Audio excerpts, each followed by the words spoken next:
하나님의 사랑과 은혜가 오늘도 부르심에 응답하여 교회로 나와 말씀을 듣고 또 교제를 나누며 삶의 능력을 얻기를 소망하는 성도 여러분들이 가득하시기를 성어버이 성자 성령의 이름으로 축원합니다. 장마라더니 무더위가 계속되고 있습니다. 사람 마음은 몰라도 날씨는 안다라고 이렇게 생각을 했었었는데요. 그게 아닌 것 같습니다. 요즘 보면 마태복음 16장에 보면 예수님이 이런 말씀하세요. 저녁에 하늘이 붉은 것을 보니 내일은 날씨가 맑겠구나 하고, 아침에는 하늘이 붉고 흐른 것을 보니 오늘은 날씨가 굽겠구나, 이렇게 말을 하면서 그 시대의 징조를 분별하지는 못하느냐라고 이렇게 책망하시는 부분이 나오는데요. 이제는 우리가 슈퍼컴퓨터를 막 그냥 몇 천억 원에 사다가 들어놓고서 기상예보를 한다고 하는데도 이렇게 하늘의 징조를 분석하지 못하는 그런 시대가 왔습니다. 오늘 아침에 차 운행을 하는데 채불한 청님 연락이 왔어요. 목사님 오늘 못 갈 것 같아요. 왜냐하면 에어컨 AS를 신청해서 11시 반에 온다고 했는데, 아빠가 그 사람이 오면은 에어컨 고치기로 했는데 아빠가 갑자기 점심 약속 생겼다고 나가는 바람에 자기가 있어야 될 것 같다. 그래서 교회를 못 온다 그랬어요.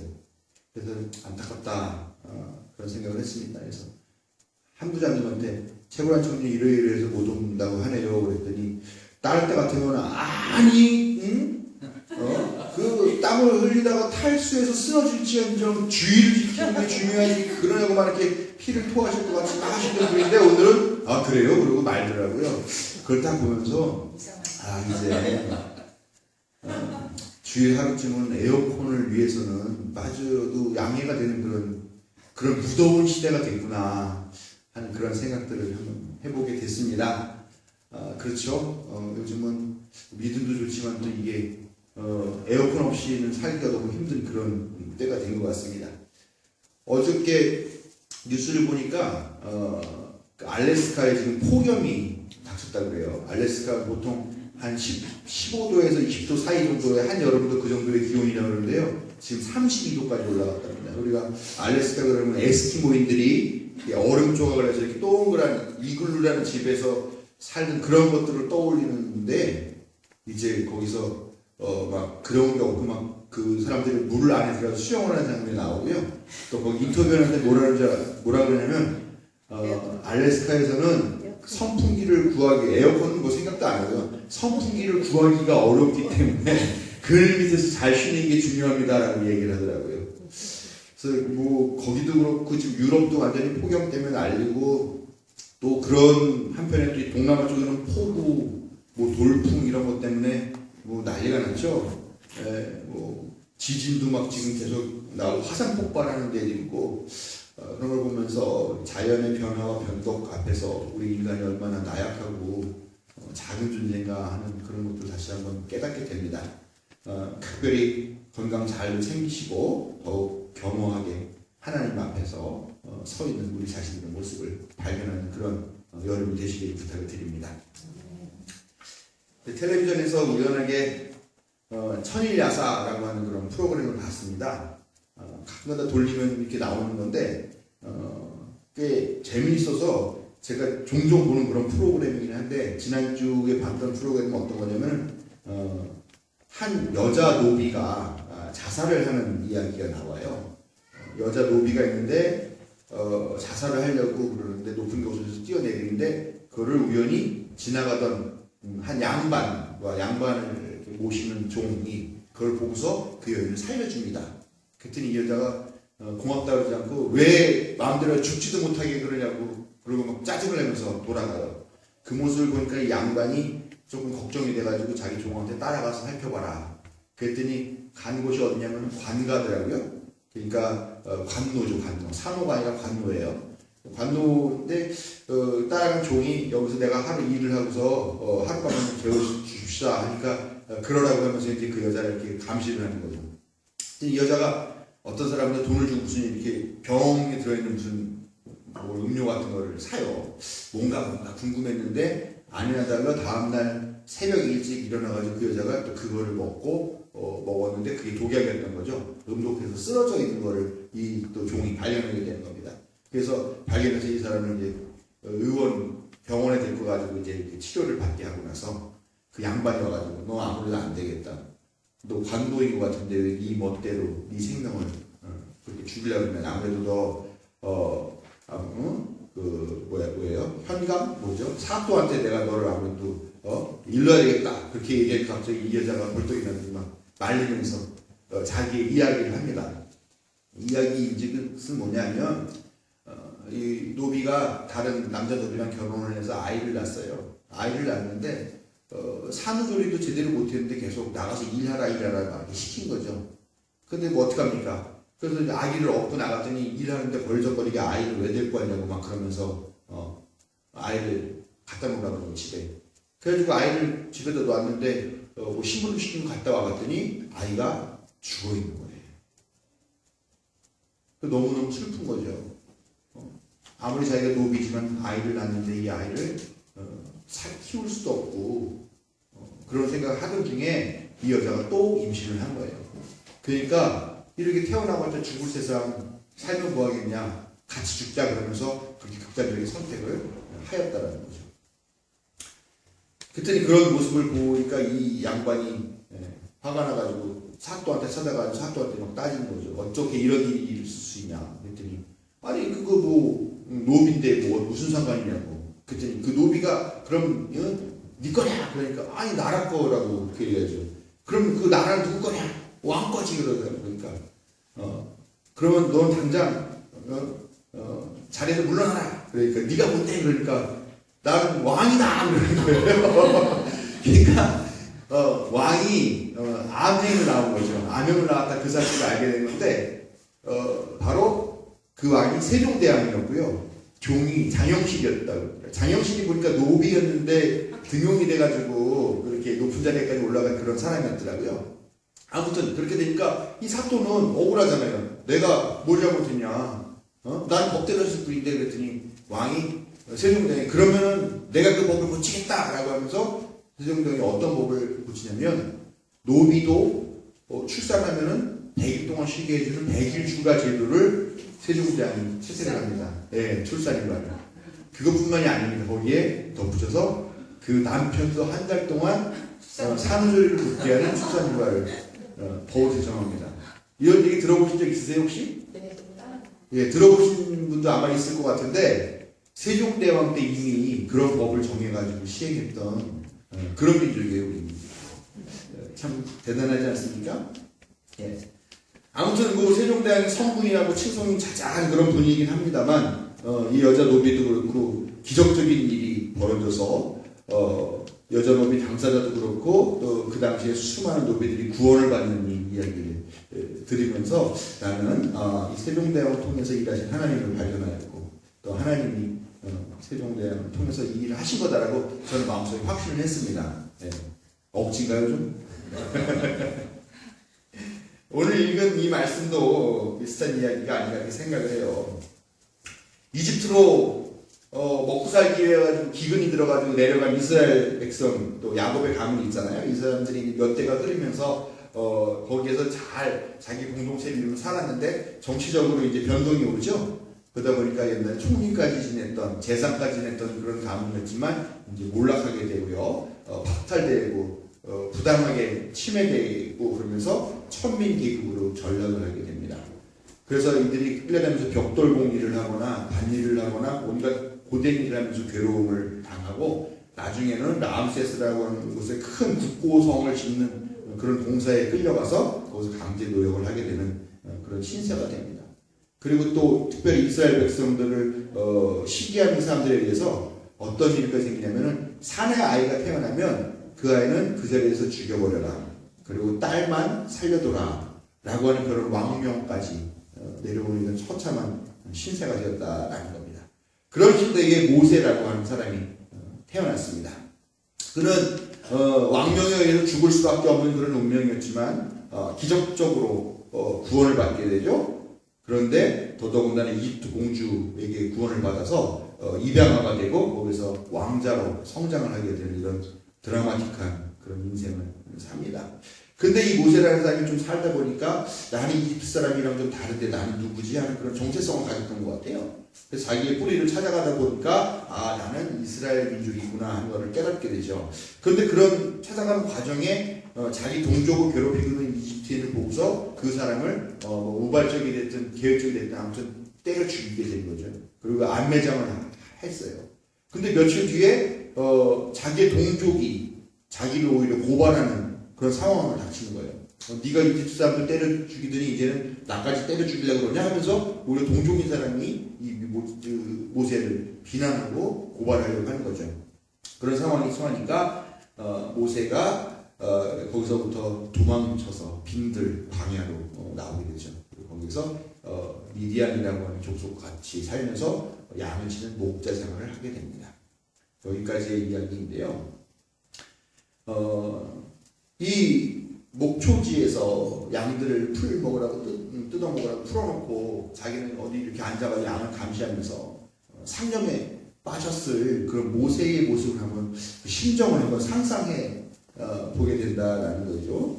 이스라엘이라고 하는 하나님 우주를 만물을 창조하신 신에게 선택받은 민족의 일원으로 태어났지만 시대를 잘못 태어나가지고 종로신화하는 그런 민족이고 자기도 하마터면 낳자마자 죽을 뻔한 그런 상황이지만 갈대상대에 담아가지고 아기 때 떠내려가던 그런 인생. 그리고 기적적으로 건져서 왕자가 되었지만 하필 그냥 잘 먹고 잘 살아 좋았을 걸 민족의식, 자기의 정체성에 대한 그런 궁금증들이 생겨나게 돼서 그 안에서 자라나게 되고 거기서 살인까지 하고 이제 도망자 신세가 된 그런 자기. 한때는 왕자였던 신분이었지만 지금은 광야에서 양들이나 돌보는 그런 자신의 모습을 바라보는 심정은 어땠을까? 한번 감정이입을 한번 해보십시오. 어땠을 것 같습니까? 우리 대답을 제일 잘하시는 장로님이 만약에 모세라면 신세한탄을 어떻게 하시겠습니까?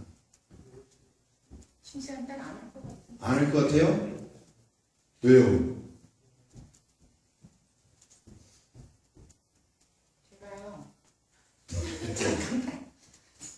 너무 죄송해요. 잠깐 지금. 네. 네, 그럼 죄송합니다. 예, 한마디로 뭐 기가 막히고 낙막하고 황당하고 그렇지 않겠어요 여기서? 예. 나는 누구인가? 내가 속한 민족은 무엇인가? 나는 왜 살인을 저질러야만 했을까? 그리고 왜 오히려 지키려고 했던 동족이 나를 협박하고 그렇게 나는 도망자 신세가 됐을까? 보장된 그런 삶을 포기하고 그럴 만큼 민족 혈통이라는 것이 그렇게 중요할까? 그래서 지금 이렇게 양떼나 치고 있는 이런 삶이 정말 가치 있는 삶일까? 그리고 앞으로 나의 삶은 어떻게 될까? 이런 생각들이 아주 복잡하고 혼란스럽고 막막하고 뭐 자포자기에 또 후회 막심에 온갖 여러 가지 그런 단어로 표현할 수 있지 않을까 하는 생각이 듭니다. 그런데 그때 누군가 모세를 찾아와서 부르시죠. 불이 붙었으면 활활 타가지고 이게 재가 돼야 되는데 재가 되지 않고 계속 불이 붙어있는 이상한 그런 나무의 형상 가운데서 하나님의 음성이 들려오죠. 하나님이 모세를 만나러 오신 것입니다. 그리고 모세가 갖고 있었던 그 깊은 질문과 고민들에 하나님께서 해답을 주시죠. 내용은 뭐냐면 나는 이스라엘의 하나님이다. 나는 너의 조상과 계약을 맺었고 아브라함과 이삭, 야곱의 하나님이라고 불리는 그런 존재다. 너희는 나의 선택을 받은 백성이고 그래서 지금 너희가 고통당하고 또 고난당하면서 똑똑히 보았고 내가 너 모세를 통해서 나의 백성을 이집트에서 끌어내서 젖과 꿀이 흐르는 그 땅으로 데리고 갈 것이다 라고 하는 그런 말씀을 하시게 되었다는 것입니다. 깊은 개인적인 시름과 고민과 민족적인 정체성과 이런 거에 혼란을 겪고 미래를 걱정하고 있는 이 모세에게 예수님이 찾아오셔서 그를 구원해 주셨다는 겁니다. 그 깊은 시름과 혼란과 그 아수라장 가운데서 모세를 이끌어내 주시면서 그의 구원을 베풀어 주셨는데 바로 개인적이고 어떻게 보면 상당히 철학적인 그런 구원을 베풀어 주신 거죠. 근데 그 구원은 모세에게만 끝난 것이 아니라 이스라엘 백성 전체 그리고 히브리인이라고 불리는 그 사람들에게도 해당되는 그런 구원이었다는 겁니다.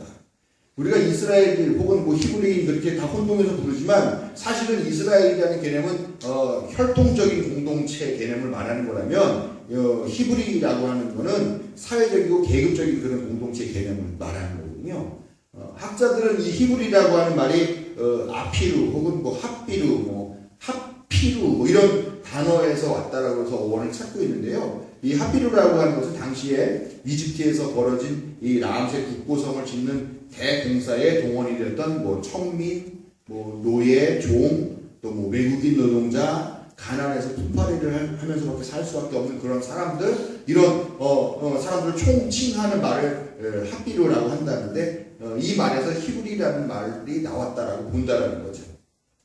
이 공사장에서 인권이나 노동권 같은 건 아무것도 보장받지 못하면서 살고 있던 그 사람들, 극도의 고강도 노동과 천시와 폭력적인 그런 상황들을 견디면서 단지 먹고 살기 위해서 어쩔 수 없이 일할 수밖에 없었던 그 사람들, 그들을 도와줄 수 있는 사람은 아무데도 없었고 내일에 대한 희망조차 갖지 못하는 그런 상황, 이들 합비루가 자기와 비슷한 처지로 전락한 이스라엘 사람들과 함께 연대하고 연합해서 하나의 그룹을 이루었기 때문에 이스라엘이라고 부르기도 하고 히브리인이라고 부르기도 한다는 거죠. 그런데 하나님은 바로 그들도 모세를 통해서 구원을 해주셨다라는 겁니다. 그래서 그들을 이집트에서 이끌어내셔서 가나안 땅이라는 곳으로 이끌고 가시죠. 그것이 바로 어떻게 보면 그 구원은 사회 정치적인 구원되는 거죠. 오늘 읽은 말씀 이후에 보면은 근데 이 히브리인 이 이스라엘 사람들이 이제 결국 6월절을 겪고 나서 이집트를 탈출하게 되는데 그러면서 이제 광야에서 생활을 하게 되는 거죠. 광야는 뭐 버려진 땅 빈들이니까 거기를 자기 자리를 차지하는 사람도 없고 그러니까 거기를 떠돌면서 이제 생활을 하는데 이 사람들의 거기에 생활을 보면은 한마디로 말해서 좀 어떻게 보면 야 정말 왜 인성이 이 모양일까 하는 그 정도의 생활을 한다는 거죠. 자기들이 거기 종살이를 벗어났음에도 불구하고 거기서 고기 먹고 싶다. 야 내가 이집트에서 있었을 때는 거기 고기가 맛있어. 거기에서 나오는 고기 국물도 좀 얻어먹을 수 있고 고기 부스러기도 얻어먹을 수 있었는데 여기 나왔더니 고기도 못 먹고 내 신세가 뭐냐. 차라리 종생활을 하던 그때가 더 나아. 이런 소리를 한다는 거죠. 목말라. 야 내가 이집트에서 있을 때는 비록 종살이였지만 목마르진 않았는데 이건 뭐냐. 아무런 쓸모없는 거냐. 이런 소리로 온갖 불평과 불만을 쏟아내더라라는 거죠.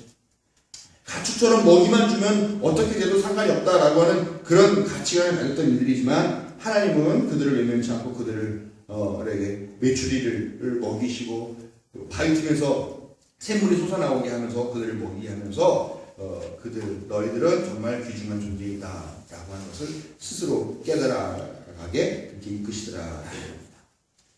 사람이 사람으로 거듭나고 그 사람이 그 개인이라는 존재를 넘어서 하나님의 은혜를 받고 산다라는 것을 깨닫게 하는 그런 구원도 베푸신 거죠. 육체적인 욕구를 충족시켜 주시는 구원이자 또 자신의 정체성, 자기의 귀한 존재성을 깨닫게 하는 그런 철학적 구원이기도 하다는 것입니다. 하나님의 이 구원은 구약시대를 넘어서 예수 그리스도 시대에까지 또 이어지죠. 아무런 조건과 요구 없이 그렇게 전적으로 우리에게 선물처럼 주어진 바로 예수 그리스도의 십자가의 보혈 사건이라는 거죠. 로마의 식민 지배와 헤롯의 독재와 유대교의 억압으로 인해서 육체적으로나 정신적으로나 정치, 종교, 사회적으로 또 경제적으로 어려움을 겪고 있었던 이 이스라엘 백성이지만 다시 예수 그리스도를 통해서 하나님의 구원이라고 하는 이것을 선물처럼 받게 된다는 거죠. 그래서 그들은 내가 무가치한 존재가 아니라 하나님의 자녀.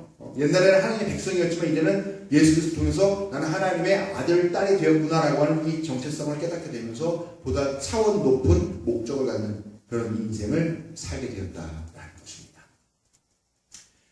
이렇게 하나님께서 우리에게 주시는 구원은 선물과 같습니다. 선물은 어떨 때 주고 왔습니까? 어떤 고마웠던 일에 대한 답례로서 그렇게 주기도 합니다만 그러나 선물은 사랑하는 사람에게 무조건 주고 싶어서 주는 것이 선물이더라라는 겁니다. 사랑하면은 더 주고 싶죠. 선물뿐만이 아니라 내 생명까지도 주고 싶다는 거죠. 하나님은 바로 그런 사랑으로 우리에게 구원을 선물로 주셨다라는 겁니다.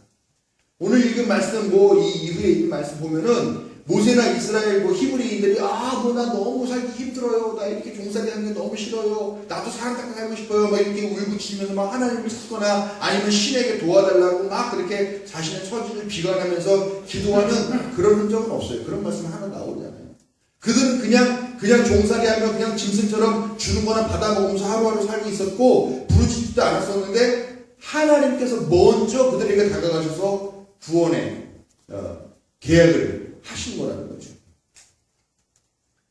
그냥 하루하루 버티면서 살아갔던 사람들에게 하나님은 선물을 주셨습니다. 이 선물은 그들이 무슨 좋은 일을 했고 그런 선물을 받을 만한 일을 했고 그런 감례를 받아야 할 만한 존재이기 때문에 받은 그런 선물은 아니더라. 전적이고 또 일방적인 하나님의 사랑의 표현이었다라는 것을 우리가 깨달아야 되겠다는 겁니다. 이렇게 하나님께서 우리에게 전적인 선물과 은혜를 주시는 이 선물은 육체적이고 개인적이고 또 심리적이고 정신적이고 정치 사회적이고 등등 다방면에서 이루어지는 전인격적인 구원의 선물임을 믿으시기 바랍니다.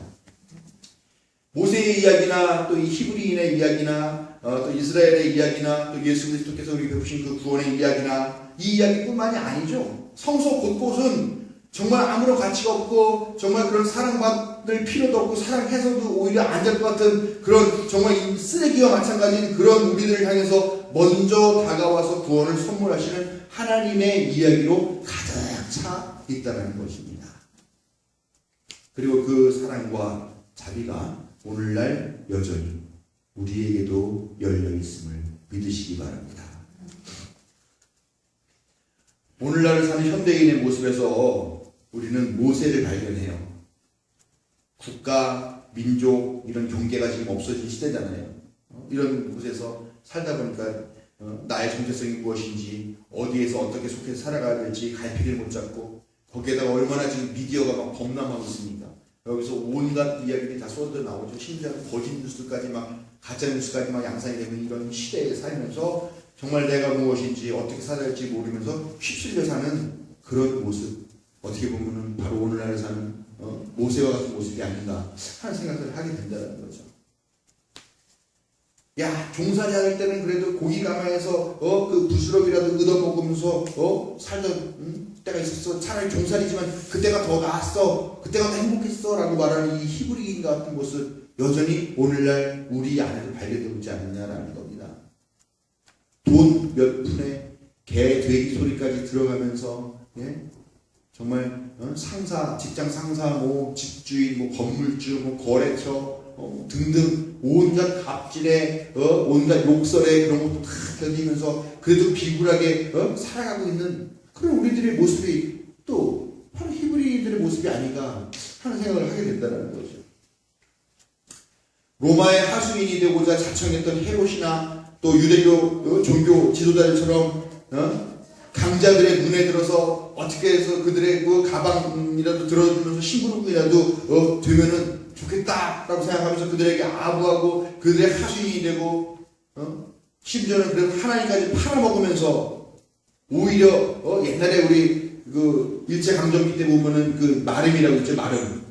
일본 놈들 지주 밑에 있으면서 소장놈들 그 중간에 마름이라는 사람이 그 중간에 껴가지고 오히려 더 소장놈들 착취하고 그랬던 것 그런 것처럼 우리도 막 거기서 심부름이라도 하면서 하나님이라도 막 팔아먹으면서 약자들 짓밟고 그저 살아남기 위해서는 어쩔 수 없었어 라고 하는 그런 핑계를 대면서 스스로 자위하는 그런 모습들 우리들 여기 계신 우리들이 아니라 또 우리 전체 현대인들 그런 모습 안에서 발견되지 않느냐라는 것입니다. 스스로 생각해도 고통스럽고 비굴하고 부끄럽고 화가 나지만 어쩔 수 없다고 그렇게 포기하면서 하루하루를 살아가는 우리 자신의 모습입니다. 그렇지만 그런 우리들이지만 하나님이 우리를 구원해 주실 것입니다. 하나님이 분명 먼저 우리를 찾아와 주실 것입니다. 그리고 구원을 아무 조건 없이 우리에게 선물로 주실 줄로 믿습니다. 그러면 그때 우리는 비로소 민족과 계급을 이끌고 낙원으로 향하던 모세처럼 또 고기 부스러기나 얻어먹는 종살이하던 시절을 그리워하던 것이 아니라 하나님이 약속하신 젖과 꿀이 흐르는 미지의 그 세계에 대한 희망을 품고 힘차게 발걸음을 내딛던 그 히브리인들처럼 예수님을 통해 인생의 참된 목표를 발견한 베드로와 제자들, 삭개오, 사마리아 여인, 또 이름이 알려지지 않은 수많은 병자들과 환자들, 가난하고 학대받던, 천대받던 그 사람들처럼 우리들의 삶도 구원받은 삶이 될 것임을 믿으시기 바랍니다. 2019년에 절반을 보내고 7월을 맞이하였습니다. 7월은 우리 교회에서 해방의 달이다 이렇게 정했어요. 해방이 뭘까요? 해방. 우리가 일제강점기에서 해방된 것도 너무 아득한 옛날 이야기니까 해방의 그 느낌들이 별로 없을지 모르겠습니다만, 해방은 풀어줄 해자에 놀방자죠. 놀게 풀어준다 라는 거죠. 정치적이고 개인적이고 철학적인 모든 그런 면들을 포괄하고 있다는 겁니다. 우리는 사실 해방이 많이 필요합니다. 우리 얼마나 많은 선입견과 얼마나 많은 잘못된 가치관과 가짜뉴스들과 또 우리가 생각하고 있는 그릇된 어떤 그런 신념들과 이런 것들 가운데 우리가 얼마나 많이 사로잡혀 있고 거기에 노예처럼 행동하고 있습니다. 그런 곳에서 노연하고 자유를 경험하는 것, 그것이 바로 해방입니다. 정치적, 육체적, 정신적, 경제적, 사회적, 또 우리가 인간관계, 선입견, 자포자기, 절망 등등 우리를 얼버무리고 있는 모든 것들로부터 노연하는 것, 그것이 바로 해방이자 바로 우리가 교회에서 말하는 구원인 것을 우리가 알아야 됩니다. 그리고 그 구원은 오직 하나님께로부터만 나오는 것입니다. 하나님을 믿으시기 바랍니다. 구원을 선물하시는 하나님을 믿으시기 바랍니다. 조건 없이 먼저 찾아와 주시는 하나님을 믿으십시오. 전적인 사랑과 은혜로 주시는 그 구원의 선물을 믿을 때 그 믿는 사람을 또한 하나님은 구원을 베푸시고 풍성한 은혜로 삶을 채워주실 줄로 믿습니다. 여러분들에게 하나님의 구원의 은혜가 가득하시기를 축원드립니다.